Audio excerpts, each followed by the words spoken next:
So hello guys, this is Manjit and welcome to my channel. Guys, आज के video में हम बात करने जा रहे हैं तेज महाभूत के बारे में।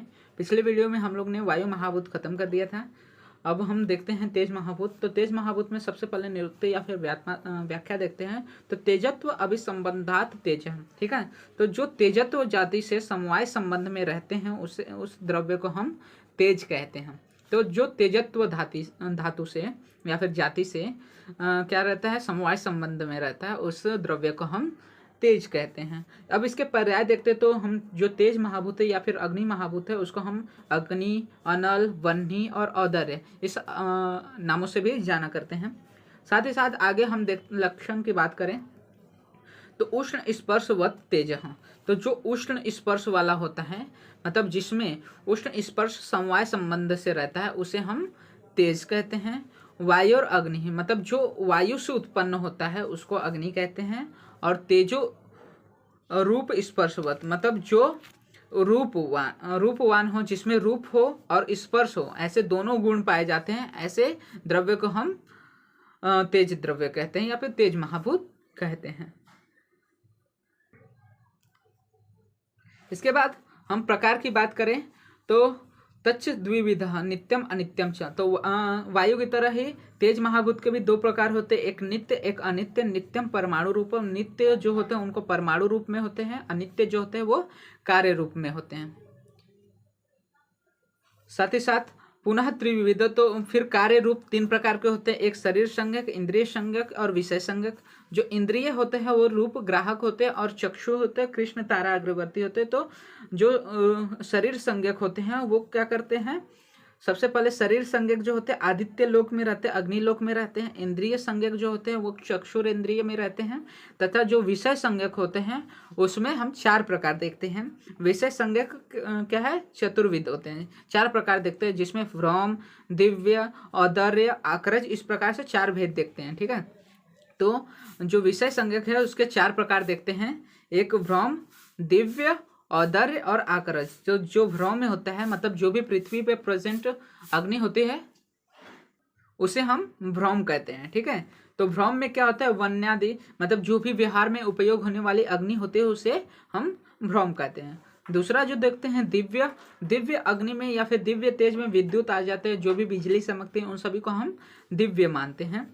साथ ही साथ औदर्य, तो जो जाठरा अग्नि होती है जो हमारे उदर में रहती है उसको हम औदर्य कहते हैं, इस प्रकार से जाठरा अग्नि। और आक्रज, मतलब सुवर्ण आदि जो होते हैं, मतलब जो सोना चांदी होते हैं, उन सभी में जो तेज होता है उसे हम आक्रज अग्नि कहते हैं। इसके बाद हम विभिन्न आचार्यों द्वारा बताए गए गुणों की बात करें, तेज महाभूत के गुणों की बात करें तो भाव प्रकाश ने जो तेज महाभूत है उसका तीक्ष्ण गुण बताया है, चरक ने रूप गुण बताया है, वैशेषिक ने रूप और स्पर्श दोनों गुण बताए हैं। जो सुश्रुत आचार्य हैं उन्होंने सत्व और रज ये दो गुण बताए हैं, और कारिकावल्ली ने 11 गुण बताए हैं तेज महाभूत के। ओके, एंड आगे हम देखते हैं तो चरक द्वारा बताए गए जो गुण हैं, खर, चल, उष्ण, ये सभी गुण जो बताए गए हैं उसमें जो खर है वो पृथ्वी महाभूत का है, और उष्ण जो गुण है वो तेज महाभूत का गुण होता है। इसके साथ साथ कारिकावल्ली द्वारा बताए गए 11 गुणों की बात करें तो रूप, स्पर्श, संख्या, परिणाम, पृथकत्व, संयोग, विभाग, परत्व, अपरत्व, द्रवत्व, संस्कार, ये सभी क्या है, 11 गुण बताए गए हैं कारिकावल्ली द्वारा तेज महाभूत के। तो इसमें से सबसे पहले रूप की बात करें तो तेज महाभूत का जो विशेष गुण होता है वो रूप होता है, जिसके कारण हम किसी भी चक्षुरेंद्रिय द्वारा किसी भी वस्तु के रूप का ग्रहण करते हैं। स्पर्श गुण भी देखने को मिलता है जो कि उष्ण स्पर्श होता है तेज महाभूत का, ठीक है। संख्या की बात करें तो दो प्रकार के होने के कारण इसकी भी संख्या दो प्रकार से होती है, जो नित्य है उसकी संख्या एक है और अनित्य की संख्या अनित्य है। अब परिमाण की बात करें तो कारण जो द्रव्य है, कारण जो तेज है उसकी संख्या या फिर परिणाम अणु होती है, और जो कार्य रूप जो तेज है उसकी जो परिमाण है वो महत्व होती हैं, महत्व मतलब विशाल होती हैं। पृथकत्व देखें तो तेज महाभूत भी अन्य 8 कारण द्रव्य से अलग है, पृथक है। संयोग विभाग, तो तेज महाभूत क्या करते हैं, अन्य महाभूतों से संयोग विभाग भी होता रहता है इसका। परत अपरत, तो जो पास की तेज होता है उसे अपर कहते हैं या फिर वैसे तो इसमें अशुद्ध है शुद्ध ऐसा कोई विभाजन नहीं होता वायु की तरह। तो इसमें जो पास का तेज होता है उसे अपर कहते हैं, जो दूर का तेज होता है उसे पर कहते हैं। जैसे पास का तेज मतलब जो भी हमारे पास अग्नि जल रही है उसको अपर कहेंगे, और जो सूर्य द्वारा उष्मा आती है सूर्य पे जलने वाली अग्नि को हम पर कहेंगे। फिर द्रवत्व, तो तेज में नैमित्तिक द्रव्यत्व होता है, कुछ समय के लिए क्षणिक द्रवत्व देखा जाता है, जिसके कारण क्या होता है जठराग्नि के कार्य आदि संपन्न होते हैं। संस्कार, तो वेग नामक संस्कार तेज में भी पाया जाता है, ठीक है। उसके बाद सुश्रुत ने 2 गुण बताए हैं, सत्व और रज। तो सुश्रुत के द्वारा बताया गया कि अग्नि में सत्व और रज दोनों गुणों की बहुलता देखने को मिलती है। फिर चरक ने सूत्र स्थान में इनके अलग अलग गुण बताए, जैसे उष्ण, तीक्ष्ण, सूक्ष्म, लघु, रुक्ष, विशद और रूप।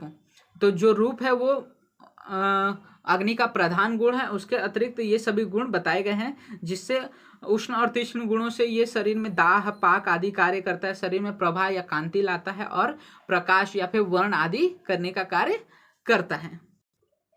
इसके बाद हम रूप गुण की बात करें तो जो रूप बताया गया है वो चक्षु द्वारा मतलब सिर्फ आंख द्वारा ग्राह्य होने सकने वाला गुण होता है, जो कि 7 प्रकार इसमें देखे जाते हैं। शुक्ल होता है, नील होता है, पीत होता है, हरित होता है, रक्त होता है, कपिश होता है और चित्र। इस प्रकार से उसको 7 भागों में विभाजित किया गया है, ठीक है। पृथ्वी और जल, पृथ्वी जल और तेज, इन सभी की वृत्ति के कारण ही क्या होता है ये सभी रूप देखने को मिलते हैं 7 तत्र। जो पृथ्वी होता है उसके मतलब 7 होते हैं, साथ ही साथ पृथ्वी के कारण आभार शुल्क आभास्वर आदि रूप भी देखने को मिलते हैं।